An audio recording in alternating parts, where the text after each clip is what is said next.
The pulsing neon lights of the cyberpunk metropolis cast an eerie glow over the bustling streets. As a sleek, silver spacecraft descended from the smog-choked sky, Captain Charles Daniels strode down the dimly lit corridor of the Terran Defense Force flagship, the TDF Indomitable, his heavy footsteps echoing off the metal walls. He made his way to the R&D lab, drawn by a message from Dr. Rahim, cryptic but urgent, a breakthrough in exoskeleton technology that Charles needed to see immediately. The door to the lab slid open with a pneumatic hiss. Charles was greeted by the excited face of Dr. Nasir Rahim. The scientist's dark eyes sparkled with barely contained enthusiasm. "Captain Daniels, thank the stars you're here. We've done it. The Chimera exosuit is ready for field testing. This is going to change everything." Charles raised an eyebrow. The NSRs and Krell have had powered armor for decades. What makes this so special? Nasir grinned. "We cracked the Anarian data cache. Their biomechanical interface technology is light years beyond anything else out there. Combined with our own breakthroughs in synthetic musculature and onboard AI, well, you'll have to see it to believe it." The scientist led Charles over to a hulking, humanoid form shrouded under a gray tarp. With a flourish, Nasir pulled away the covering to reveal the Chimera in all its deadly glory. Charles let out a low whistle. The exoskeleton was a marvel of sleek lines and brutal functionality. Midnight black composite plating covered a frame of rippling synthetic muscle fibers. Integrated weapons systems bristled from the suit's arms and shoulders, but it was the helmet that drew Charles's gaze. A featureless obsidian visor that seemed to stare into his very soul. Impressive, but how do we know it actually works? I'm not sending my Marines into battle with untested gear. Nasir's grin widened. That's the best part. The onboard AI learns and adapts to each user, optimizing performance in real time. The more you fight in the Chimera, the better it gets. It's almost symbiotic. Charles frowned. "You're telling me this thing can think for itself? I don't like the sound of that." No, nothing so drastic," Nasir assured him. "The AI simply interprets the user's intentions and enhances their natural abilities. It's not sentient, just highly intuitive." The captain stepped closer to the exoskeleton, running a hand over its matte black surface. He could feel the barely restrained power thrumming beneath his fingertips. "All right, I'm intrigued, but I'll be the judge of its capabilities. Suit me up, Doc. Let's see what this beast can do." 15 minutes later, Charles stood in the center of the lab's testing range, encased from head to toe in the Chimera exosuit. The HUD glowed to life before his eyes, feeding him a constant stream of data, biometrics, threat assessments, targeting reticles. It was almost overwhelming at first, but he quickly adjusted as the AI synced with his neural implant. "Begin combat simulation," Nasir called out from the control booth. Starting with baseline human performance. A dozen holographic targets winked into existence around Charles, armed and armored figures representing the average soldier. Time seemed to slow as the Chimera fed combat stimulants into his bloodstream and boosted his reflexes to superhuman levels. Charles surged forward, a black blur of composite and steel. His armored fist caved in the chest of the first target, sending holographic gore splattering across the deck. He spun, lashing out with a kick that decapitated another simulated foe. The AI guided his movements, transforming Charles into a whirlwind of calculated violence. In less than 30 seconds, the testing range was littered with the broken bodies of the holographic enemies. Charles stood amid the carnage, his breath coming in short, controlled bursts. He hadn't even broken a sweat. "Incredible," Nasir breathed over the comms. "A 1,250% increase in combat effectiveness compared to unaugmented human baseline. And that's just the beginning." The scientist's voice took on a note of barely restrained glee. "Let's see how the Chimera stacks up against the NSRs and Krell, shall we?"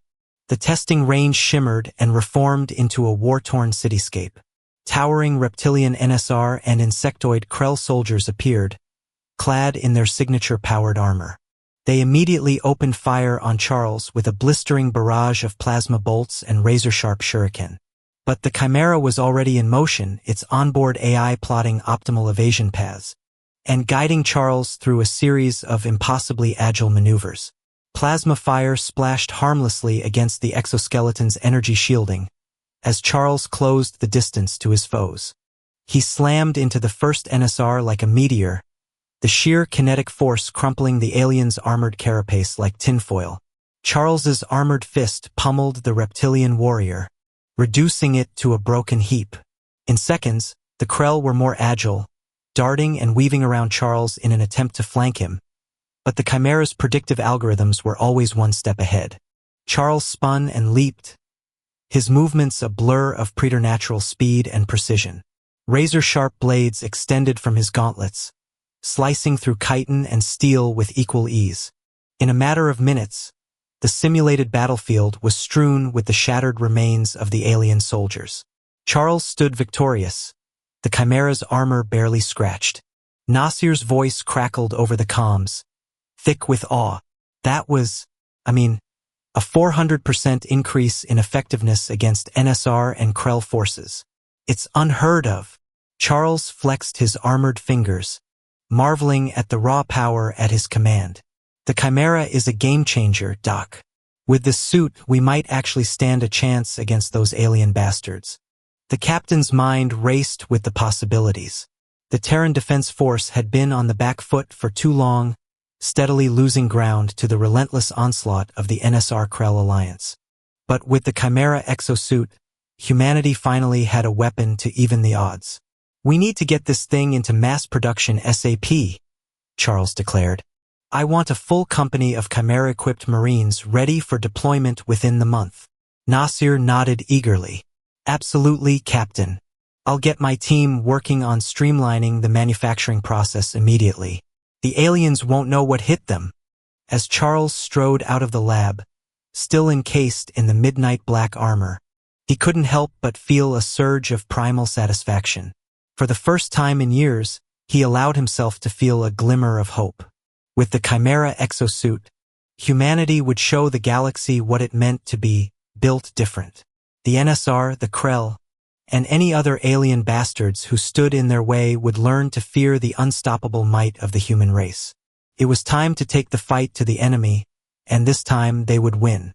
The TDF Indomitable shuddered as another volley of plasma fire slammed into its hull. Alarms blared, and crewmen shouted as they rushed to contain the damage.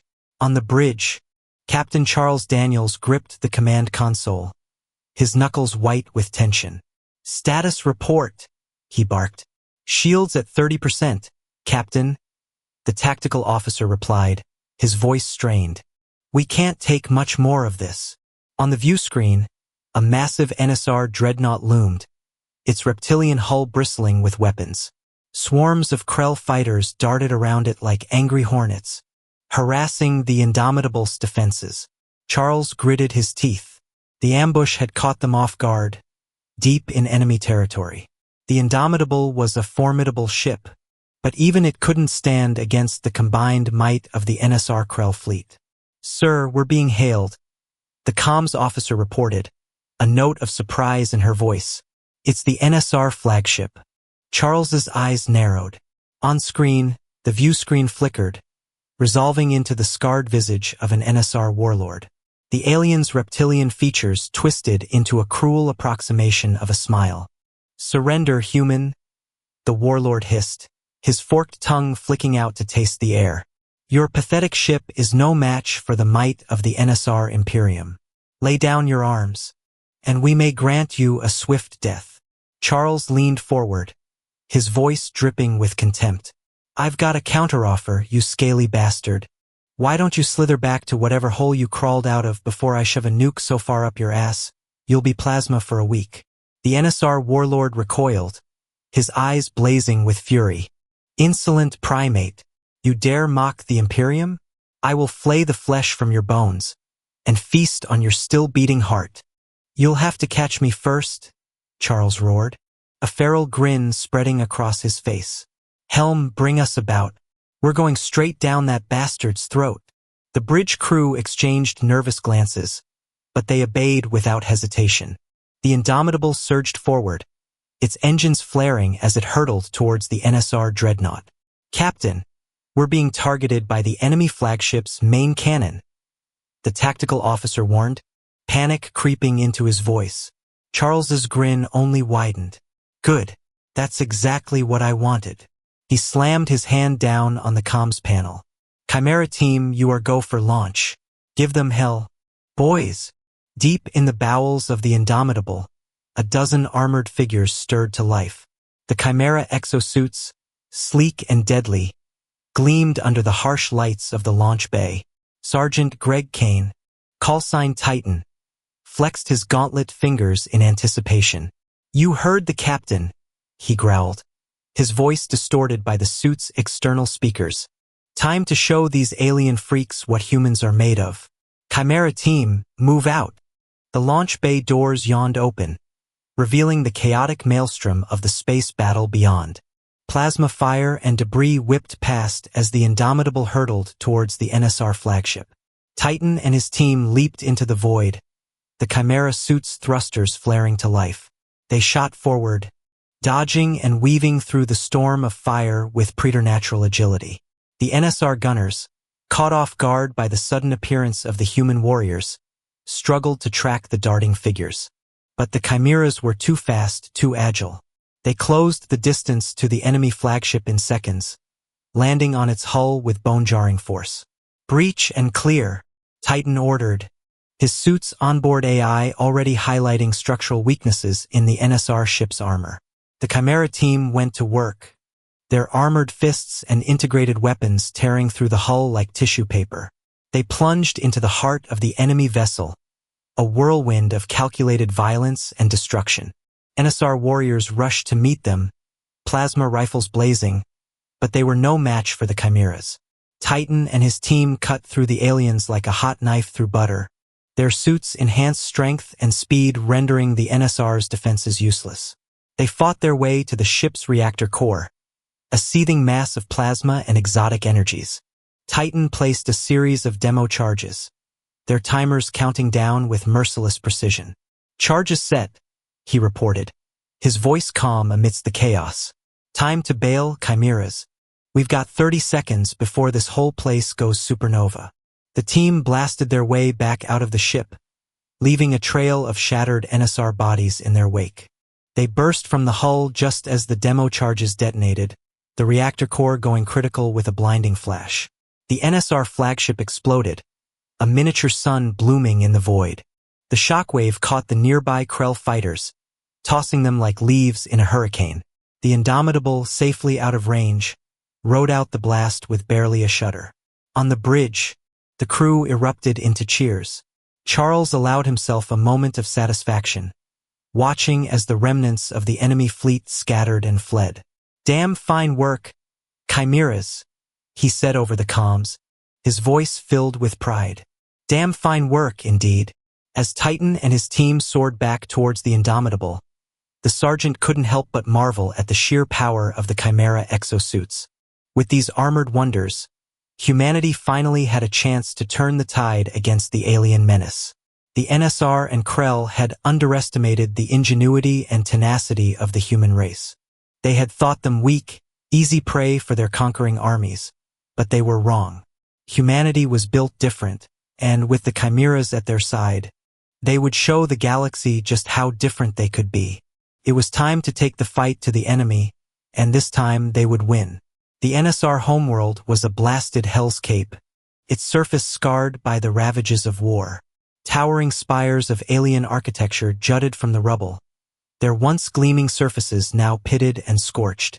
The skies above roiled with sickly green clouds, heavy with the stench of death and decay.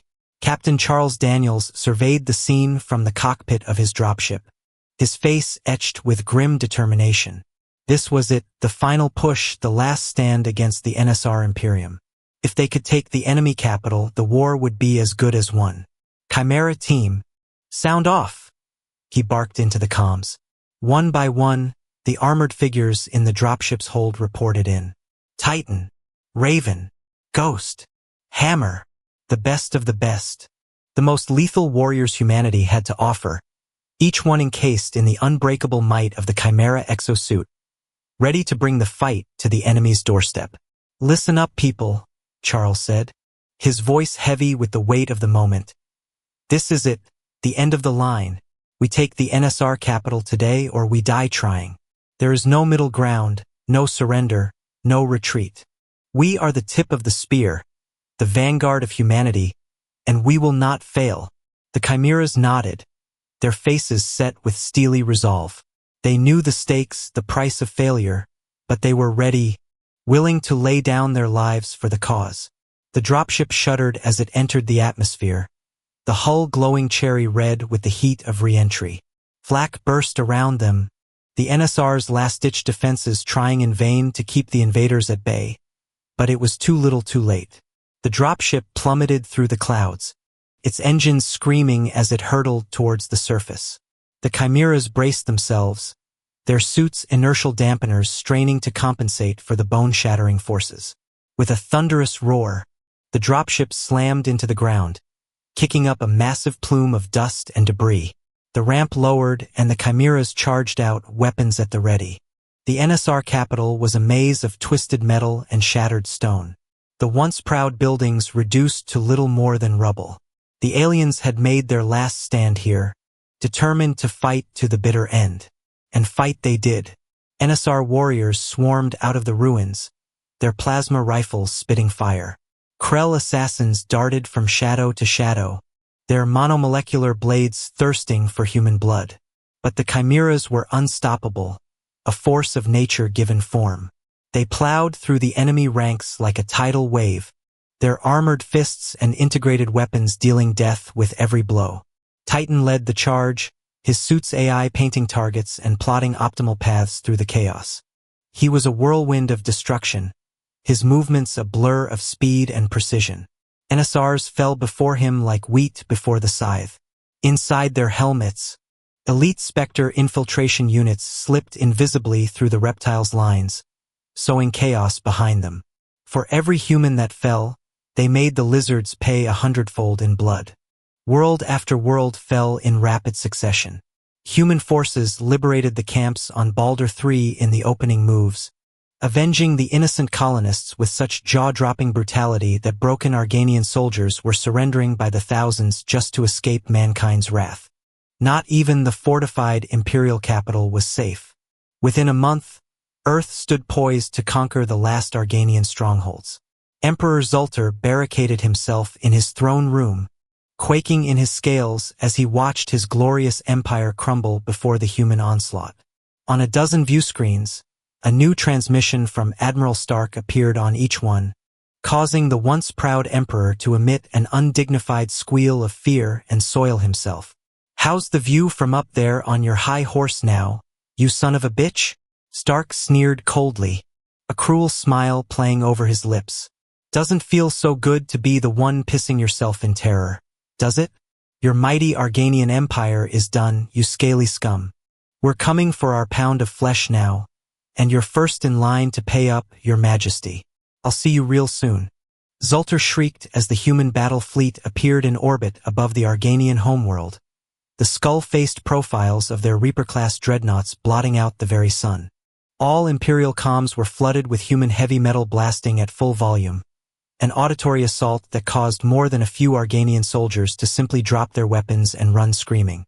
The Emperor turned to flee as human drop pods began hammering through his palace's defenses, only to find his way blocked by a hulking brute in slate-gray armor. Commander Grindel, infamous for his brutality against the camps, grinned humorlessly down at Zulter, cracking his knuckles with a grinding of servos. Despite himself, a warm trickle ran down the lizard's leg. "Where do you think you're going, little emperor?" Grindel spoke through his helmet's grill, each word dripping with disdain. "I thought you wanted to see us kneel, to hear us beg for your mercy. Well, we're here to collect, and you're going to be doing plenty of kneeling and begging before I'm done with you." Zulter watched in horror as the juggernaut grabbed him by the throat faster than his eyes could follow, hoisting him to dangle helplessly in the air. More human titans filed into the throne room, securing the perimeter before parting to allow a large male to step into view. Admiral Stark fixed the Emperor with a bone-chilling glare. Well, look what we have here, boys. A little lizard who thought he could fuck with humanity and get away with it. He spat on the floor in contempt before turning his frigid eyes back to Zulter's pleading ones. What's the matter, Your Highness? Scale Cat got your tongue? Let's see if we can't squeeze a few mewling excuses out of you before the end. He nodded to Grindel, steel in his gaze. Break him, but keep the bastard conscious. I want him to feel every moment of humanity's retribution. Zulter's agonizing screams echoed long into that bloody night, as mankind took its rightful place as the undisputed masters of the galaxy. Never again would anyone dare insult the human race. Never again would any Xenos scum threaten Earth's children. This was their destiny, bought and paid for in the ruins of a shattered empire that had once mocked them. Humanity stood triumphant among the stars that day, screaming its battle cry for all the cosmos to hear, forevermore humanity. Yet, everyone refused to bond with the blind and disabled alien princess except this human. The crystalline halls of the Celestial Palace on Lumia Prime gleamed with an otherworldly radiance as Daniel Stonnell, decorated veteran of Earth's Special Forces, strode purposefully through its corridors. His military-grade power armor hummed softly, warm indicator lights pulsing in rhythm with his movements. The successful completion of his latest mission for the Lumian royal family had earned him an unexpected audience with King Thalion himself. The throne room doors parted silently, revealing the majestic chamber beyond. King Thalion sat regally upon his ornate throne, his lean, athletic frame draped in a dark gray tunic embroidered with intricate golden patterns. His pale silver skin seemed to glow from within, while his sharp violet eyes held both authority and wisdom. Beside him sat Princess Ariana, a vision of ethereal beauty, despite her condition. The princess's flowing white hair cascaded like moonbeams around her delicate features. Though blind, her large violet eyes held an enigmatic power that seemed to pierce straight through to Daniel's soul. Her luxurious white corseted gown, adorned with golden embroidery and precious gems, complemented her pale silver skin perfectly. The specially designed throne she sat upon served both as a symbol of her status and a necessary mobility aid, as she was paralyzed from the waist down. Approached Daniel Stonnell of Earth. King Thalion's voice resonated through the chamber. Your service to our kingdom has been exemplary. Daniel moved forward, his armor's footfalls echoing softly. You honor me, your majesty. The honor is well earned, the king replied, then paused thoughtfully. However, I have summoned you here today for a matter of delicate nature. Princess Ariana turned her head slightly toward her father's voice, an almost imperceptible smile playing at her lips. As you can see, the king continued, my daughter faces certain challenges, yet her spirit remains unbroken, her mind sharp as a Lumian crystal blade. He gestured toward Ariana. Many have sought her hand, drawn by her title, our wealth, our influence. None have looked past her disabilities to see the remarkable woman she truly is. Daniel's gaze was drawn to the princess, who sat with perfect posture despite her limitations. There was something compelling about her presence, a quiet strength that seemed to radiate from within. Your Majesty, Daniel began carefully, I'm not sure I understand. My father, Princess Ariana interrupted, her voice carrying notes of both silk and steel, believes that because you've proven yourself honorable in service to our kingdom, you might be worthy of getting to know me as a person, rather than a political opportunity. Her blind eyes seemed to find him unerringly. Though I must warn you, I'm not exactly known for being, agreeable. Daniel couldn't help but smile at her directness. Your Highness, I've never much cared for agreeable people. They tend to be hiding something. A genuine laugh escaped the princess's lips, causing her father to raise an eyebrow in surprise. Well then, Daniel Stonnell of Earth, perhaps we should have a conversation. The king nodded approvingly. I have another task that requires attention in the southern provinces. Should you accept it, you would be working closely with my daughter, who oversees that region's diplomatic relations. And if I decline, Daniel asked, more out of curiosity than actual consideration. Then you decline. Princess Ariana answered before her father could speak. Though I warn you, you'd be missing out on quite an adventure. There was a challenging edge to her voice that sparked something in Daniel's chest. I've never been one to turn down an adventure, Your Highness, he replied, earning another small smile from the princess. The southern province of Lumia Prime stretched before Daniel like a canvas painted with crystalline spires and iridescent flora. From the royal shuttle's viewport, he watched the alien landscape pass below, while Princess Ariana briefed him on their diplomatic mission. The Drachnid Empire's ambassador arrives tomorrow, she explained, her fingers dancing over a holographic interface adapted for her use. They are our strongest rivals in the sector, and they've been particularly interested in strengthening ties with our kingdom lately. Daniel noted the slight tension in her voice. Interested in strengthening ties, or interested in you specifically? A knowing smile graced her features. Ambassador Krell has made his intentions quite clear. He's the seventh son of their emperor, and apparently my conditions make me an ideal match in their culture. Drachnids value mental capabilities over physical ones. And what do you value, Your Highness? Daniel asked, studying her profile. Ariana turned her head, her blind eyes somehow managing to convey amusement. Please call me Ariana when we're alone. And I value authenticity, Daniel. Something remarkably rare in court politics.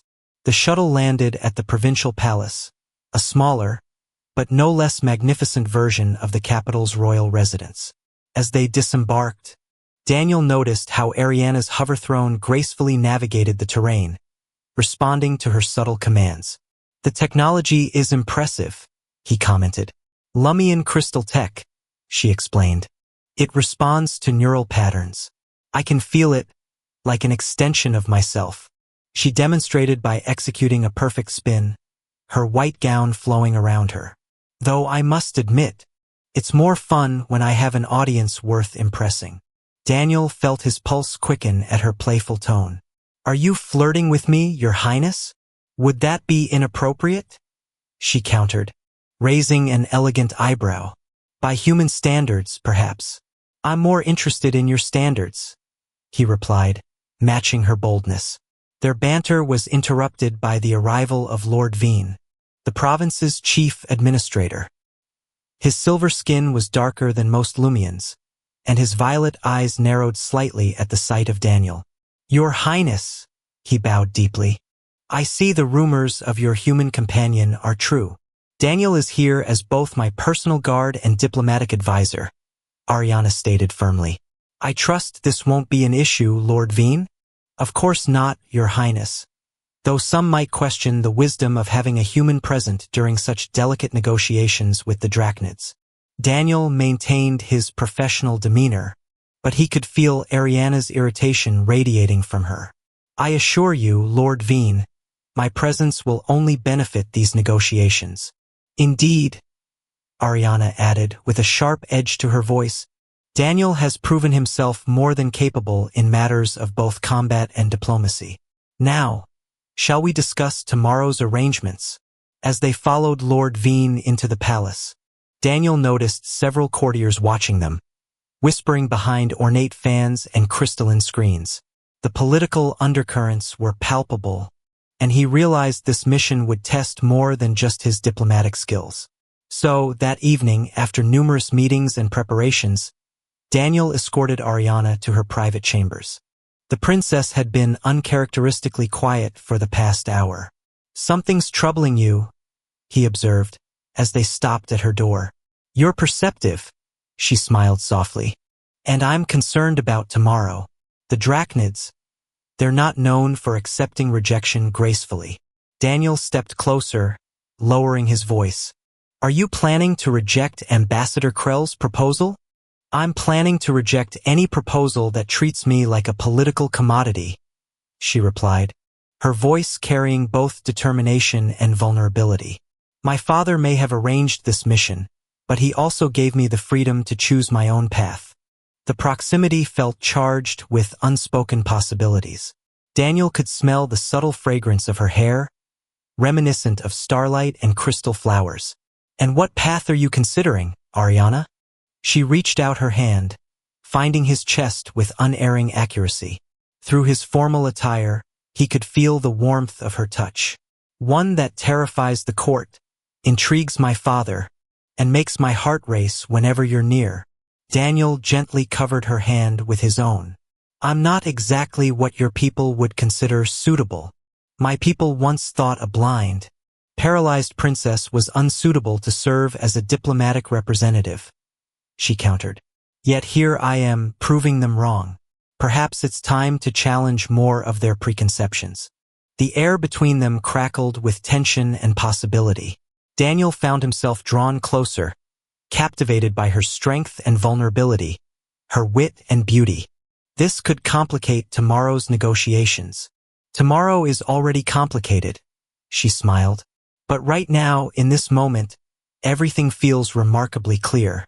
Their first kiss was gentle, exploratory, a meeting of worlds and cultures and hearts.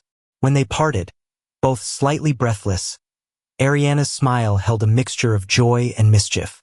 "Well," she whispered, "I believe that just scandalized at least 3 eavesdropping courtiers." Daniel couldn't help but laugh. "Only 3? I must be losing my touch." "Oh, I don't think so," she replied, her finger still tracing patterns on his chest. "But perhaps we should continue this conversation somewhere more private. I believe we have much to discuss about human-Lumian relations." The morning of Ambassador Krell's arrival dawned with an air of anticipation and tension. Daniel stood beside Ariana in the provincial palace's grand reception hall, his formal attire replaced by his power armor, a diplomatic necessity when dealing with the militaristic drachnids. "Your armor's energy signature is quite distracting," Ariana murmured, her lips curving into a subtle smile. The neural interface of her hover throne allowed her to sense the technological aura around her, including Daniel's suit. "Is that your way of saying I clean up nice?" he teased, watching as her fingers absently traced patterns on her throne's crystalline armrest. That's my way of saying you're making it very difficult to maintain my diplomatic composure," she replied, her voice carrying a hint of desire that made his pulse quicken. Their intimate moment was interrupted by Lord Veen's announcement. "The Drachnid delegation approaches." The ambassador's entrance was calculated to intimidate. Krell towered over the assembled courtiers, his scaled armor catching the light with an oily iridescence. 6 elite guards flanked him, their biomechanical implants humming ominously. "Princess Ariana," Krell's voice resonated through the chamber. "Your beauty surpasses even the tales that reach the Empire." His reptilian eyes flickered dismissively over Daniel before returning to the princess. "Though I question the wisdom of having a human present for such delicate negotiations." "Daniel Stonnell is here at my personal request, Ambassador," Ariana replied smoothly. "His presence is non-negotiable." An undercurrent of whispers rippled through the court. Daniel maintained his professional demeanor, but he couldn't help noticing how several courtiers seemed more interested in Krell's reaction than the actual proceedings. The morning's negotiations proved tense, but productive, with Ariana skillfully steering conversations away from personal matters and toward trade agreements. However, during the midday recess, Lord Veen approached Daniel with an unexpected challenge. "The ambassador has invoked the right of suitor trial," Veen announced, his tone carrying both concern and something that might have been satisfaction. "As a potential suitor for the princess's hand, you must participate in the traditional challenges." Daniel glanced at Ariana, whose expression had grown serious. "What exactly does this trial entail?" 3 tests, she explained, her voice tight with worry. "Combat, wisdom, and devotion. They're ancient traditions, rarely invoked anymore. Ambassador Krell must have been planning this." As the courtiers dispersed, Daniel and Ariana retreated to her private gardens. The crystalline flowers seemed to sing softly in the afternoon breeze, creating an intimate atmosphere. "You don't have to do this," Ariana said softly, her hover throne bringing her close to where Daniel stood. "The trials were designed for Lumian nobles. They can be extreme. Daniel gently took her hand, bringing it to his lips. Do you want me to withdraw? No, she whispered, her free hand finding his face. But I don't want to lose you either. Last night was everything I've ever dreamed of. Everything I'd never thought I'd have. Their proximity ignited the same passionate tension from the previous evening. Daniel leaned down, capturing her lips in a kiss that spoke of deeper emotions than either had yet voiced, and Ariana responded with equal fervor, her fingers threading through his hair. When they finally parted, both breathing heavily, Ariana's blind eyes seemed to shine with an inner light. The court would say this is highly improper, she murmured, her fingers tracing his jaw. A princess and a human warrior, sharing such intimate moments before the trials. And what do you say? Daniel asked, his voice husky with desire. I say propriety is overrated, she smiled, pulling him down for another kiss. And that humans are remarkably good at challenging our preconceptions about what's possible. The crystal arena blazed with artificial twilight as Daniel entered for the first trial. His power armor's indicators pulsed steadily, matching his heartbeat. Above, in the royal observation pod, Ariana sat with perfect poise, though her fingers gripped her throne's armrest tightly. The trial of combat, Lord Veen announced, his voice echoing through the crystalline chamber. Each suitor must demonstrate their worthiness through battle prowess. Ambassador Krell stepped forward, his scaled armor catching the light. As the challenger, I choose the nature of combat, the ancient art of crystal dancing. Daniel noticed several courtiers exchange meaningful glances. A young noble, Lord Thon, quickly approached him. They're trying to sabotage you, he whispered urgently. Crystal dancing requires intimate knowledge of Lumian energy fields. No human has ever. Begin, Veen commanded. The arena floor erupted with crystalline formations, creating a deadly beautiful landscape of sharp edges and shifting platforms. Krell moved with practiced grace, each step sending ripples of energy through the crystal matrix. Daniel's armor sensors screamed warnings, as the crystal formations began to resonate at frequencies designed to disrupt his systems. This wasn't just a test, it was an elaborate trap. Your human technology cannot comprehend our ancient arts, Krell taunted, commanding crystal spears to materialize and launch toward Daniel. But Daniel had learned something vital from his nights with Ariana, something about the true nature of Lumian crystal tech. It wasn't about control, it was about harmony. He thought of how Ariana's hover throne responded to her neural patterns, how she described feeling the technology as an extension of herself. Instead of fighting the crystal resonance, he adjusted his armor's frequency to match it. The effect was immediate and spectacular.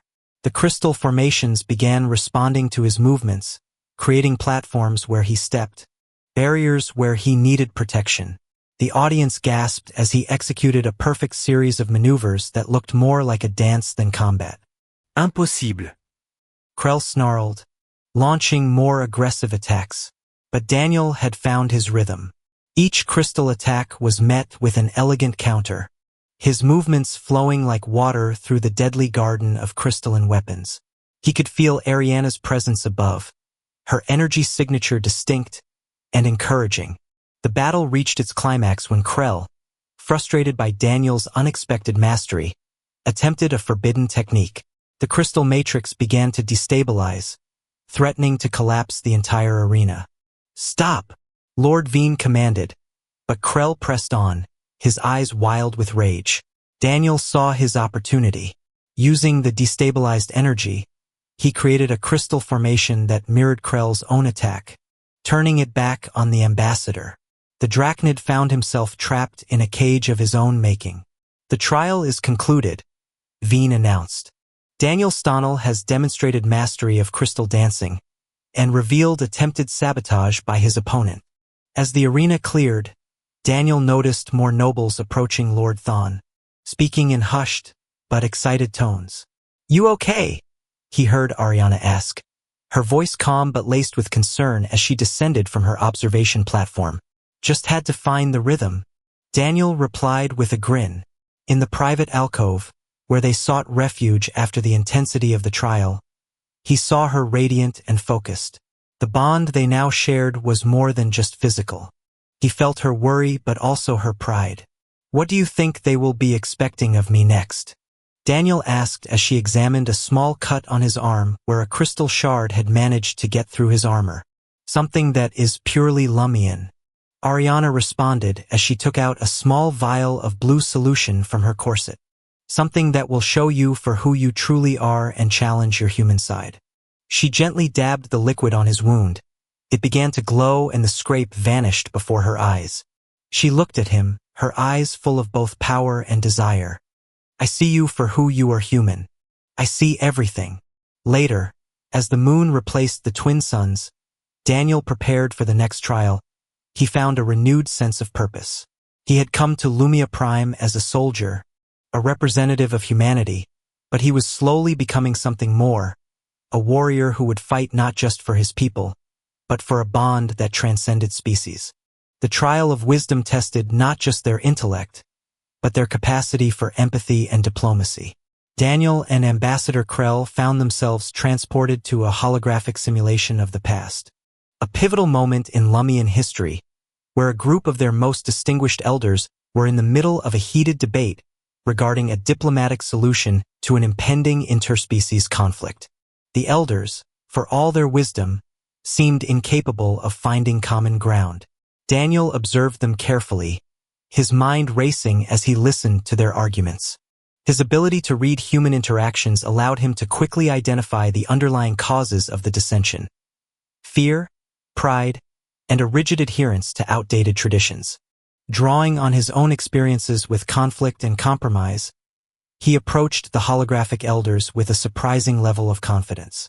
He didn't offer solutions but rather posed questions, nudging them to see things from each other's perspective, using his human wit and insight to dismantle the emotional walls they'd built around themselves. To everyone's surprise, including his own, the ancient Lumians found common ground and reached a resolution. "You have a rare talent for seeing through the complexities of conflict." Thalian's voice echoed through the simulation, a note of awe in his tone. "Your wisdom transcends species." Krell, on the other hand, was found to have offered a series of politically motivated resolutions designed to benefit only his own species, further cementing his position as a manipulative, self-serving leader. The final trial, the trial of devotion, was to be the greatest test of all, a challenge that would force Daniel and Ambassador Krell to confront their deepest fears and desires. As the first rays of dawn illuminated the crystalline spires of the Lumian capital, Daniel and Ariana met in the royal gardens, their hands clasped together. He saw the determination in her eyes and felt the strength of their bond. "So, what's the plan, princess?" Daniel asked, a wry smile tugging at his lips. "What plan do you have, my human?" Ariana teased back, their energies humming together in a silent agreement. Together, they strode toward the ancient arena. The challenge was designed to test their loyalty, not only to their own species but also to the other. They were transported to a vast, empty chamber. In the center, a black mirror materialized, reflecting their deepest fears and insecurities. On one side, the mirror showed Daniel standing alone on a battlefield of scorched earth, his face etched with the grief of losing his comrades. On the other side, Ariana saw herself, confined to her throne, her spirit extinguished, and her people subjugated. "These are the futures you fear most," the king's voice echoed through the chamber. "To prove your devotion, you must choose to sacrifice your own deepest desires, to protect the other from their worst nightmare." Ambassador Krell stepped forward, his scaled armor gleaming, and without hesitation, moved towards his reflection. He didn't offer Ariana a second glance, his priorities clear. Daniel did the same, and as he neared his reflection, he heard the voice of a familiar figure, a figure that seemed to beckon him forward, a voice that was so familiar, it felt like a long-lost friend. The voice of his fallen brother, long lost and presumed dead on a battlefield long ago. "This is my path, brother." His brother spoke with a distorted and familiar voice. "You were always meant for something more than this world." You know you were always meant to take my place. You know you were always meant to become my heir. The vision before Daniel was intoxicating, tempting, offering him something that deep down he always longed for, but what was all of that compared to the love that he had found? What was all of that compared to the love and bond that he had made with her? In the blink of an eye, Daniel made a quick shift, drawing on the wisdom and balance that Ariana had instilled in him. He reached for her not because it was his duty, but because it was his choice. He found her hand with his own and held it tightly, grounding her and giving her strength. Ariana gasped. The light of her soul glowed brightly, but for a moment he could feel her confusion, and even fear, but he held on and brought her back with a kiss to her hand. It's a trick, love, he said gently. They're trying to separate us, to make us choose between what we want and what we believe in. It was Ariana's turn, reaching out to his mind and showing him what she saw through the reflection, the faces of his fallen brothers, all staring at him, accusing him, showing him the devastation and grief, the loss and sacrifice he had endured for his species. But it was all just a smoke screen, a mere attempt to sway his resolve and weaken his heart. And with a gentle tug of his hand, she pulled them both free from the illusory world, back to each other, and back to the present stronger, more united. Daniel and Ariana stood side by side as their bonds resonated stronger than ever before. And as the illusions around them shattered, Daniel could see Krell standing near the center, his head hanging low with the recognition of defeat. A silence filled the chamber as the king's voice cut through the quiet. You have both passed the trials, he said, his tone heavy with the weight of their experience. You have both demonstrated strength, wisdom, and the truest of devotions, and in doing so you have proven something I have long since forgotten, that true strength comes not from control, but from understanding, not from power, but from love itself. Krell was led away to face his crimes. You are not of my species, the king said as he turned toward them. Yet you are more Lumian than some who were born with this gift. As we all face a new age, an age of change, I ask what you will choose to do with your power. We will use it to protect others, said Ariana, her voice resounding through the chamber. We will use it to bring understanding between worlds, and build a future that is more prosperous and just. And I will stand by her side, said Daniel, his eyes never leaving hers, with every ounce of strength in my body and every beat of my human heart. As the court erupted into cheers, Daniel and Ariana held each other tightly, knowing that their journey was far from over. Their love had become a beacon of hope for a galaxy in need of a new kind of leadership, and as the days turned into weeks, they began to build that new world, together. They traveled across the galaxy, sharing their story of love and devotion. They established new trade routes, forged new alliances, and showed the galaxy that true strength lay not in separation, but in unity, not in control, but in freedom. 3 years after their trials, the royal gardens of Lumia Prime were a breathtaking sight. Crystalline trees grew alongside Earth flora, their branches reaching towards the sky, their leaves shimmering with a mix of familiar and alien patterns. Daniel, his dark brown hair streaked with strands of silver, now wore a finely crafted Lumian tunic, his power armor carefully stored away for the moment. Ariana, her long white hair now interwoven with strands of silver-blue threads, floated beside him on her intricately designed hover throne. Her belly swelled with new life. Their first child, a little girl they called Lyra, played peacefully with other children near the crystalline fountain at the center of the garden. They're beautiful, Daniel murmured, his hand resting on Ariana's abdomen. Our love has created a whole new family, she replied, her violet eyes shining with happiness. And they will grow up in a world far more accepting and open-minded than the one I was born into. Their shared moment of bliss was interrupted by the arrival of Thawne, now acting as their personal advisor and the chief ambassador for all interspecies relations. The young noble looked weary but hopeful. The new Galactic Council has finally approved our proposal for hybrid sanctuary worlds, a place where different species can live and love without fear of prejudice or persecution. Daniel and Ariana exchanged a look of profound understanding. It was a fitting beginning to a new chapter, one where the lessons they had learned could bring peace and prosperity to countless lives across the galaxy. "And how's our little ambassador doing, Thon?" she asked, her tone light but affectionate. "He's already negotiating trade agreements with the Quarian delegation like he was born to it," Thon responded, chuckling. "I think his hybrid nature gives him a unique advantage with cross-cultural communication." Their child, Lyra, whose patterns showed a unique blend of human and Lumian heritage, was truly a testament to their ability to bridge worlds. As they made their way back to the palace, Daniel noticed new murals being painted on the walls, their intricate designs depicting scenes from their lives, their struggles and triumphs, their passion and their love. The people had turned their story into a legend, a story that would be shared by every being in the galaxy for generations to come. "I never imagined my life would take such a turn," Daniel said quietly, "that I would find love and build a family in a place so far from home." Ariana's laughter was like crystal chimes, a melody that always brought a smile to his face. "And I never imagined a blind, paralyzed princess could rewrite the rules of an entire galaxy. But that's just what we did, human. Together." She cupped his face in her hands, their shared energy creating a warm glow around them. "And as long as we have each other, anything is possible." And she meant it. For in a universe that was so vast and unpredictable, they had found something rare and precious, a love that could overcome all obstacles.